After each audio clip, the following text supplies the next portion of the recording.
sana y una persona que tiene problemas y que requiere tratamiento terapéutico. Los coaches no tratamos terapia. Tampoco somos hipnotistas, no hacemos hipnosis.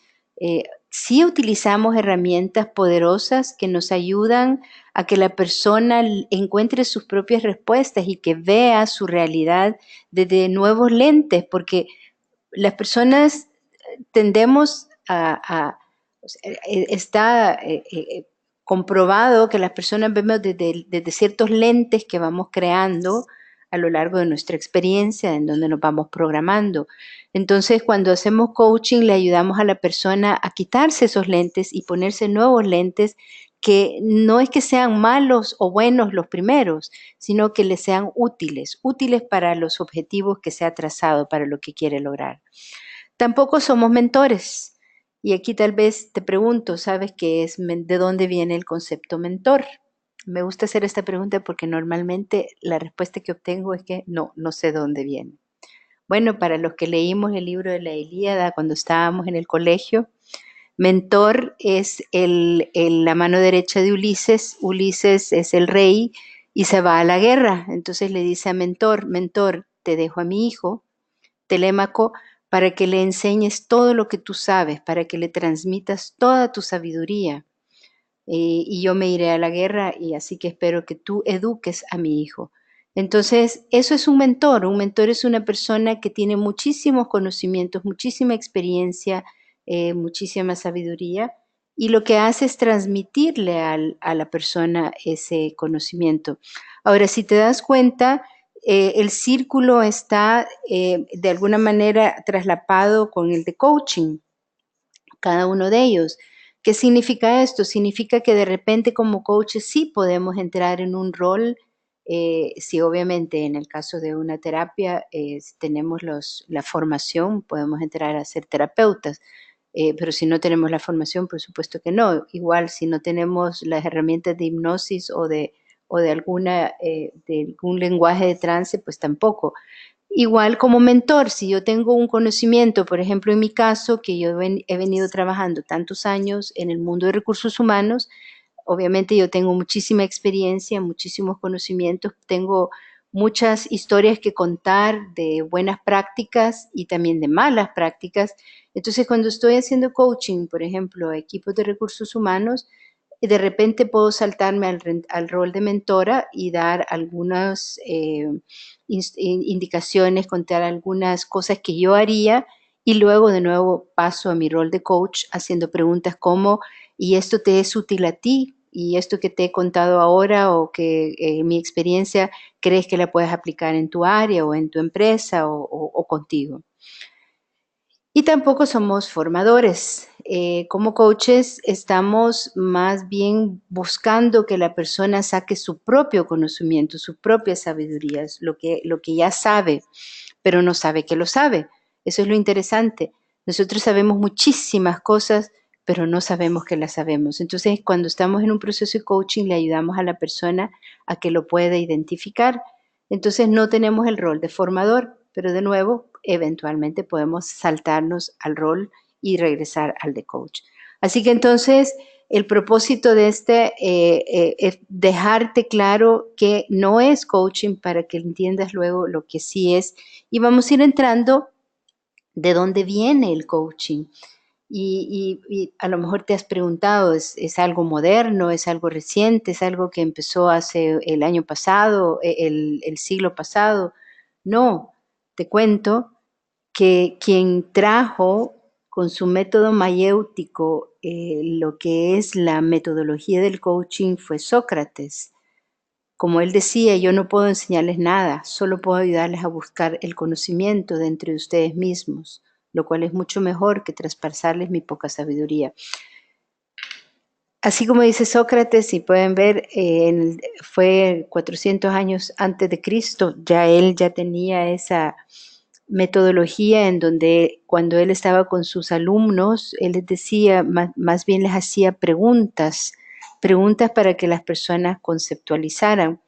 Y aquí es una de las cosas que a mí me encanta del coaching es, si tú te das cuenta, nuestra mente es una máquina contestadora. O sea, nosotros frente a una pregunta siempre contestamos. Y te lo demuestro ahorita haciéndote la pregunta, ¿a qué horas te conectaste? ¿Qué desayunaste hoy? ¿Qué andas vestido? Te hice estas 3 preguntas y estoy segura que tú las contestaste en tu mente. Entonces, eso es lo maravilloso de esto, porque cuando hacemos preguntas, nuestra mente en automático siempre tiene una respuesta. Así que entonces cuando hacemos preguntas bien dirigidas, preguntas bien orientadas o preguntas oportunas, podemos ayudarle a la persona a encontrar esas respuestas. Y aquí te presento rápidamente uno de los modelos que surgieron para precisamente definir objetivos bien formulados. Esto viene de la programación neurolingüística y los elementos más importantes que hay que resaltar, de dónde viene de hecho el nombre SCORE viene de síntomas, causas, objetivo, resultados, recursos, perdón, y efectos. Entonces, cuando estamos en una situación, nos queremos alejar de esa situación, entonces se llama motivación por alejamiento. Entonces, en ese estado presente lo que buscamos es cuáles son los síntomas y sobre todo cuáles son las causas. Y esto aplicándolo a la empresa es bien importante porque ¿qué está pasando? ¿Cuáles son los síntomas? Pero no necesariamente esos síntomas que estamos viendo son las causas, sino que es entender qué hay detrás de esas manifestaciones. Y creo que ya tenemos bien claro que cuando tenemos temperatura o un dolor de cabeza, no necesariamente esas son las causas, sino que las causas pueden ser una enfermedad, llámese una gripe o un paludismo o alguna de esas enfermedades. Entonces, aquí exploramos primero cuál es el estado presente, pero como les decía, en una conversación de coaching siempre queremos definir dónde queremos estar y ahí es donde viene la motivación por acercamiento. Es bien interesante que las personas tendemos a saber lo que no queremos, o sea, de lo que nos queremos alejar, pero no sabemos lo que sí queremos. Entonces, por ejemplo, en el caso de tengo una situación con un colaborador que no está logrando los resultados que a mí me interesa. Entonces, ¿qué es lo que no quiero? ¿Cuál es mi estado presente? Pero ¿qué es lo que no quiero? Lo que no quiero es tener problemas con él. Lo que no quiero es enojarme cada vez que me trae los reportes de una manera que no. Eso es lo que no quieres. Entonces te pregunto, ¿qué es lo que sí quieres? Probablemente lo que quieres es que la persona te dé los resultados esperados, que cumpla las metas que se le han definido, que te entregue los reportes con los datos y con la información que tú has solicitado. Eso es lo que sí quieres. Entonces, cuando hablamos de efectos es cuáles son los beneficios que trae lograr ese objetivo. Pues bueno, que logramos las metas de la empresa, que somos un área que estamos siendo productiva, etcétera, etcétera. Esos son los efectos, ¿verdad? Entonces, trabajamos desde el dónde estoy hoy con respecto a dónde quiero llegar y luego pues viene lo que es la parte de explorar cuáles son los recursos internos. Siempre empecemos por los recursos internos porque esos son los que realmente van a mantener la motivación para que se siga logrando lo que se quiere hacer. Si no trabajamos los recursos internos, rápidamente se vuelve a caer la motivación. Así que esto es bien importante. Entonces, esto es un modelo que podemos ver que nos ayuda a un proceso de trabajo para lograr un proceso de transformación, por ejemplo. Identificar qué objetivos debe cumplir. O sea, aquí queremos, como les decía, siempre tenemos un norte, queremos llegar a un lugar determinado. Cuando realizamos el diagnóstico es para saber dónde estoy hoy. ¿Se recuerdan en el modelo SCORE? Situación actual, ¿verdad? ¿Cuáles son los síntomas? ¿Cuáles son las causas? Para que a partir de ahí ya podamos nosotros definir un plan de acción. ¿Cuáles son esas acciones que contribuirán a transformar la cultura organizacional para alcanzar los objetivos del negocio? Obviamente esto se lee fácil, pero aquí detrás hay un montón de elementos que se tienen que tomar en cuenta. Y muy importante, Ya una vez se define cuál es el plan, es ponerlo en ejecución. Y esos son, claro, los retos que tenemos, el darle seguimiento, el ejecutar, el que no se caiga, el mantener la motivación, el que la gente quiera seguirlo haciendo, el que quiera seguirse acercando hacia aquello que se ha definido que se quiere llegar. Y para eso requieres tener habilidades, para eso requieres estar constantemente monitoreando, estar constantemente, en coaching le llamamos calibrar. Calibrar es estar observando, estar notando pequeños detalles importantes que pueden de alguna manera afectar la ejecución del plan. Entonces es bien importante tener esa capacidad. Y entonces te voy a hablar de cuáles son las habilidades del coach. El coach tiene que desarrollar una serie de habilidades. Si no las desarrolla, difícilmente va a lograr su objetivo.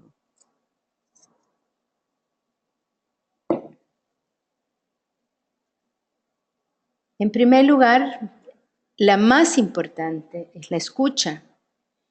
De hecho, creo que si nosotros aprendemos, que es lo que yo les digo a veces a las personas que me rodean, les digo, si todos fuéramos coaches en este mundo fuera diferente, porque lo primero es que desarrollamos la habilidad de escucha.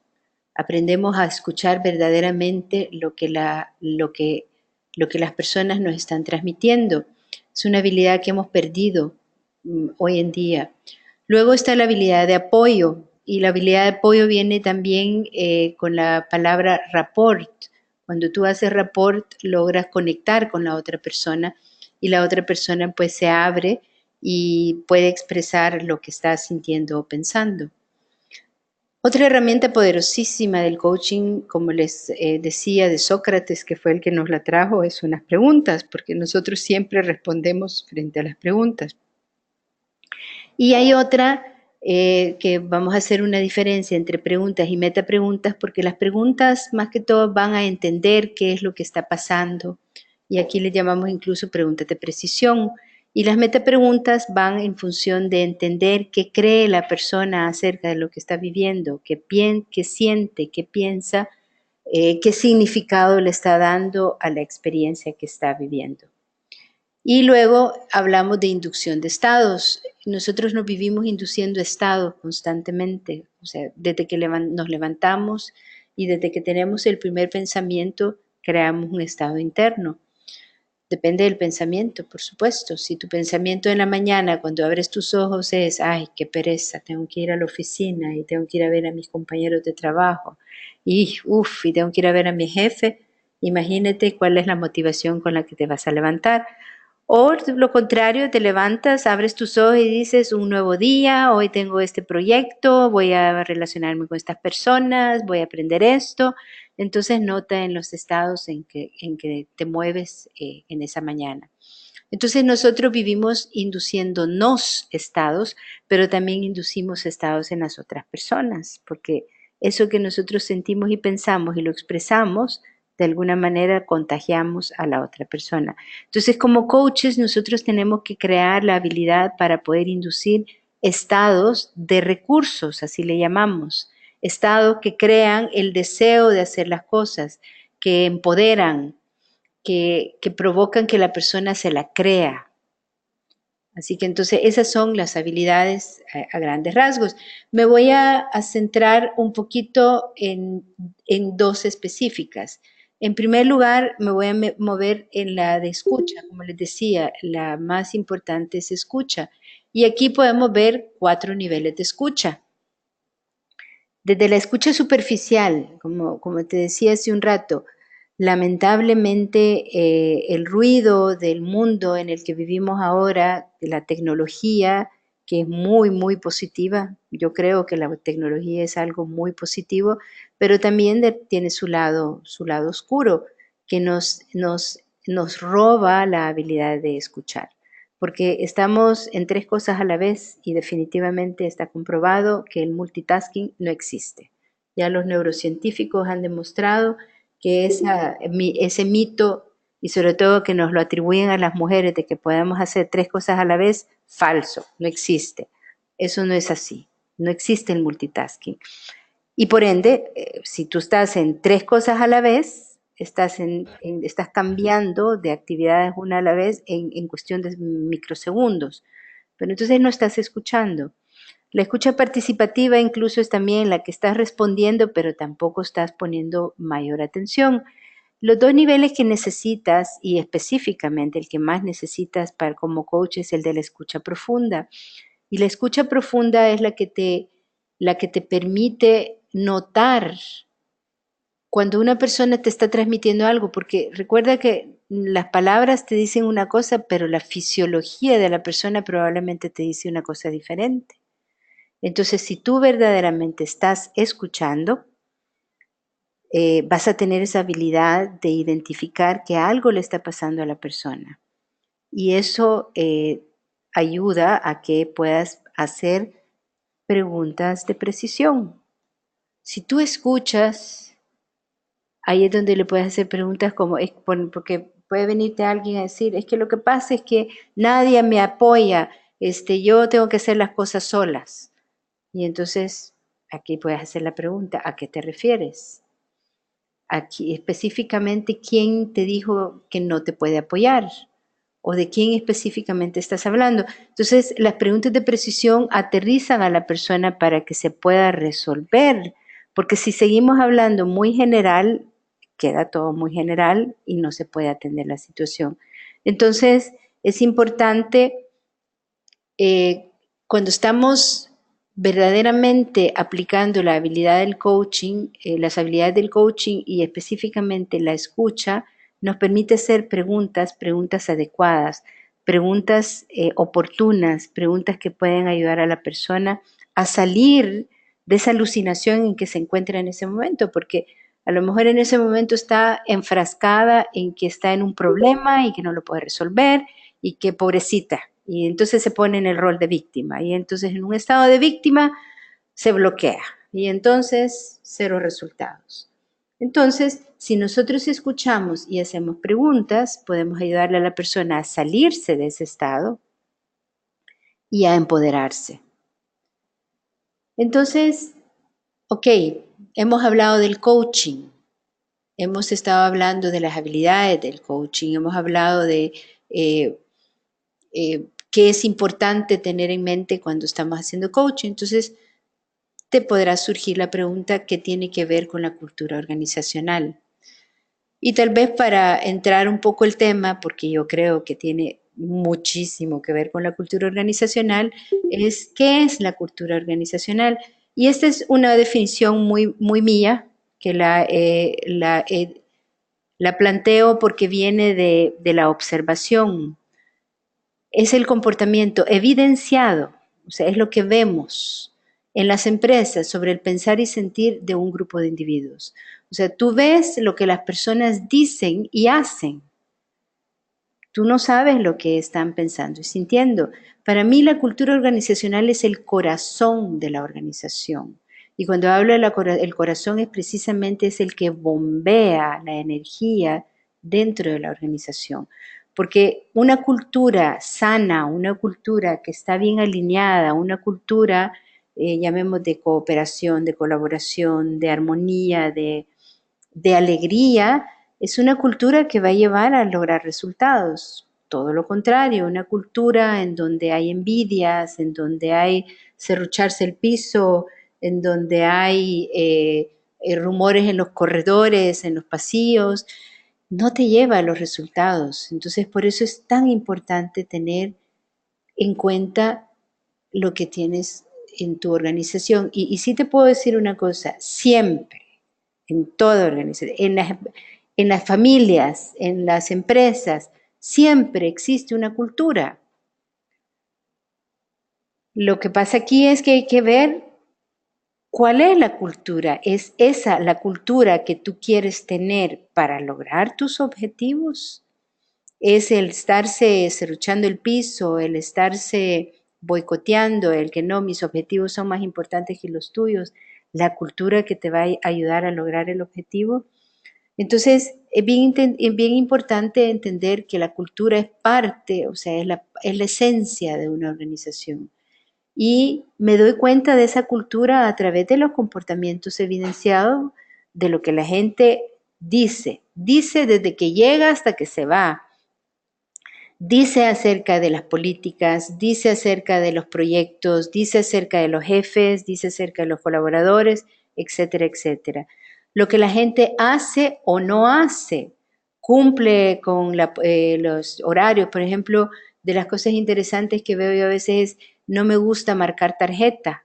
Y ahora con la tecnología hay marcadores para llevar no solamente control de asistencia, sino que brinda una serie de datos estadísticos muy útiles, incluso cuando hablamos de temas de seguridad. Ayer estuve en una empresa que es un edificio inteligente, entonces cada vez que se marca a la persona, se sabe si la persona se llegó o no llegó. Entonces eso ayuda, obviamente, en situaciones que se requieran en casos de seguridad. O lo que la gente no hace, es cumplir normas, respetar el bien del otro, etcétera. Entonces, eso es lo que tú puedes evidenciar, lo que tú puedes ver dentro de la cultura. Son los comportamientos que obviamente vienen de algo que no puedes ver, que es lo que la gente piensa y siente. Eso tú no lo puedes ver. ¿Cuáles son sus estados como resultado de lo que sienten con respecto a lo que piensan? Eso tú no lo puedes ver, pero si tú empiezas a aplicar el coaching, sí lo puedes detectar. Claro que lo puedes detectar porque ahí es donde tú vas viendo los estados de las personas. Si tú los escuchas, te están transmitiendo algo que requiere probablemente indagar más para entender qué está pasando y a partir de ahí poder tomar acciones específicas. Cuando hablamos de la cultura organizacional estamos hablando de un grupo de individuos, de personas. Lo que nos pasa a veces digamos, cuando estamos queriendo atender, y aquí le hablo específicamente a las personas de recursos humanos, creemos que si desarrollamos programas macros abarcan a todo el mundo. No, está bien, tenemos que desarrollar programas macros, pero no necesariamente nos van a llevar al objetivo deseado. Tenemos que atender individualmente a las personas también, porque cada persona tiene necesidades y motivaciones diferentes.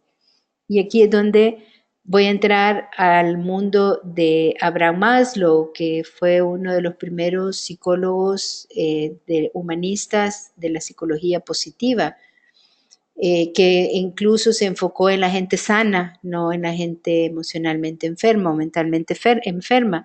Y él dice, el deseo del ser humano de autorrealizarse es la tendencia para hacer realidad lo que uno es potencialmente, para convertirse en todo lo que uno es capaz de convertirse. Y aquí rápidamente, probablemente ya has visto esta pirámide, la pirámide de las necesidades. Y me voy a enfocar básicamente ahorita en la de la autorrealización, porque todos los seres humanos aspiramos a dejar un legado, tenemos ese sentido de trascendencia. Entonces, con esa necesidad para satisfacerla, la forma en que hemos identificado que se satisface es teniendo un significado o creando un propósito de para qué hago lo que hago. Y entonces aquí mostrándote este eje, este es el modelo de la autoactualización.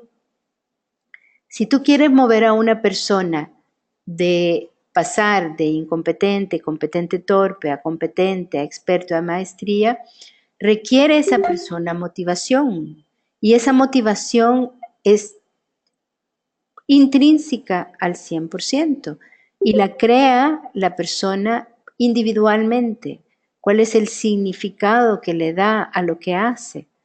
Porque si nos quedamos con significados como futiles, aquí futilidad significa lo contrario a útil, o triviales, rápidamente la persona cae y deja de hacerlo o deja de hacerlo con el nivel de desempeño que se espera. En cambio, entre más alto el significado, mayor es la motivación para esforzarse. Y entonces muestro rápidamente estos 4 cuadrantes en donde lo que tú quieres para que una cultura organizacional esté bien alineada es un grupo de personas, un grupo de individuos que quieran estar autoactualizados y que por ende estén constantemente aprendiendo nuevas formas de hacer las cosas, que se muevan de su zona de comodidad de esto es lo que yo sé hacer en el eje de competente, es que esto es lo que yo vengo haciendo desde hace y yo lo sé hacer muy bien. Pues no, el mundo sigue cambiando, entonces tienes que actualizarte y para actualizarte requiere esfuerzo de tu cerebro y tu cerebro quiere mantenerse en su zona de confort y no esforzarse mucho. Entonces, para moverlo, para querer seguir ejercitándolo, para crear nuevas formas de hacer las cosas, necesitas crear un significado poderoso. Así que entonces, este es, digamos, como el primer paso que se requiere para motivar a las personas a lograr tener alto desempeño, a lograr tener altos estándares.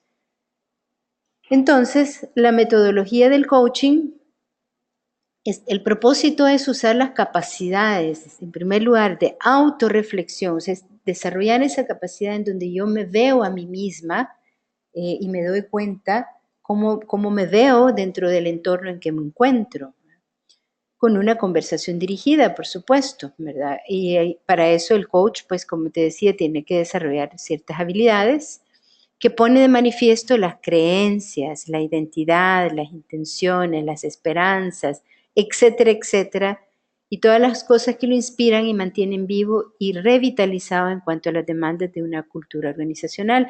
Entonces, aquí lo importante es entender que primero tenemos que atender al individuo y luego vamos viéndolo ya más a nivel macro, porque si tú atiendes el individuo, definitivamente se va a crear un cambio en la cultura. Entonces, ¿qué tiene que ver la cultura organizacional?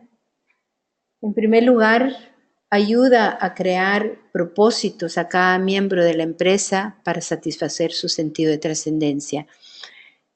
Si nosotros empezamos a aplicar la metodología del coaching, y aquí esta es una tarea de todos los líderes, cada uno de los líderes requiere tener esas habilidades, esa capacidad de escuchar su equipo, escuchar a cada uno de los individuos que le está pasando. Si lo escucha, obviamente puede atender y sobre todo entender cuál es su motivación, qué es lo que busca para satisfacer su sentido de trascendencia. Y aquí yo uso muchísimo el ejemplo de, probablemente ya has escuchado la historia de tres albañiles que están trabajando uno a la par del otro. El primero con muy baja motivación y poco entusiasmo y cuando se le pregunta qué está haciendo dice que no ves pues que estoy pegando ladrillos. Si nos vamos al eje, probablemente lo podemos ver desde el eje de la entre futilidad y trivialidad. Lo hace porque necesita ganar un dinero y eso pues le genera ese dinero. Al otro le preguntan, ¿y tú qué haces? Y entonces él responde, estoy construyendo una pared. Entonces probablemente está en el eje del convencional, ¿verdad? Lo veo, estoy haciendo algo, estoy fabricando algo.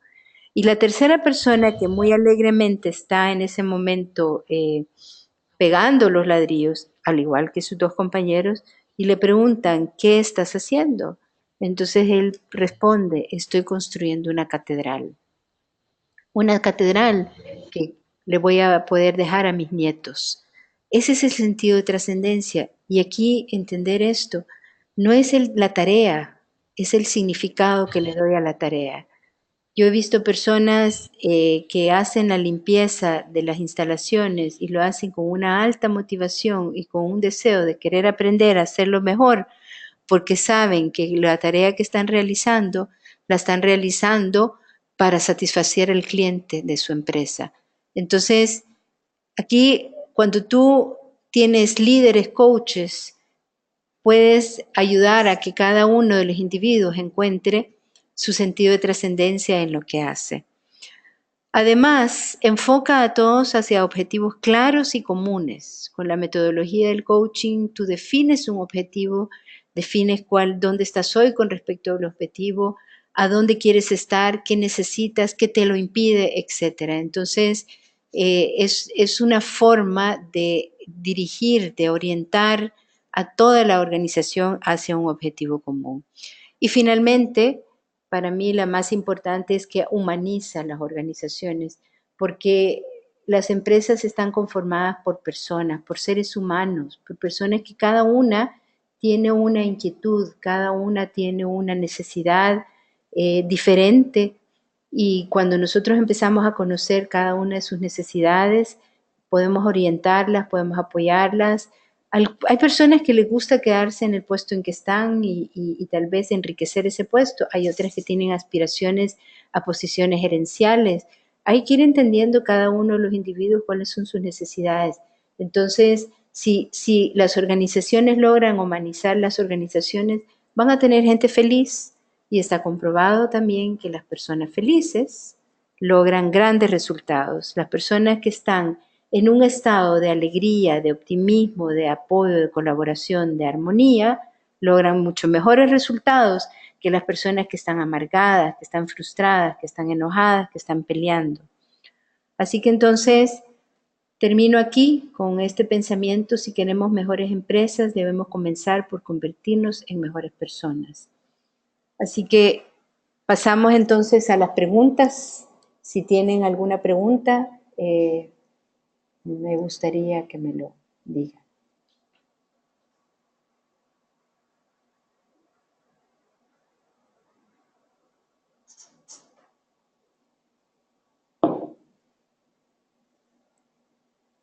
¿Algún comentario?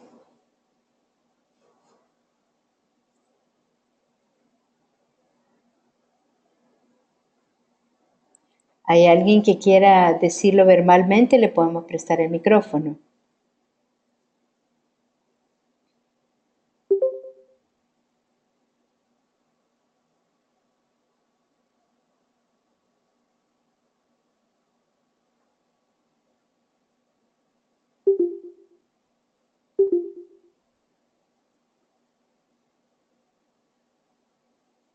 Bueno, si no hay más preguntas, bueno, siéntanse en la libertad también de hacerlas.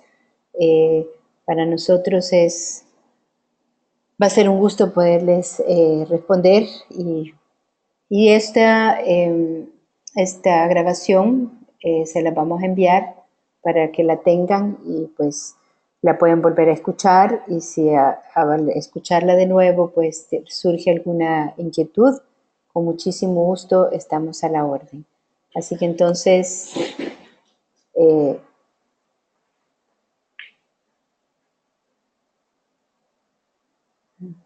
bueno, muchísimas gracias por los comentarios, definitivamente, y estamos a la orden. Así que entonces, mucho gusto, que tengan un feliz día y esperamos saber de ustedes pronto. Gracias.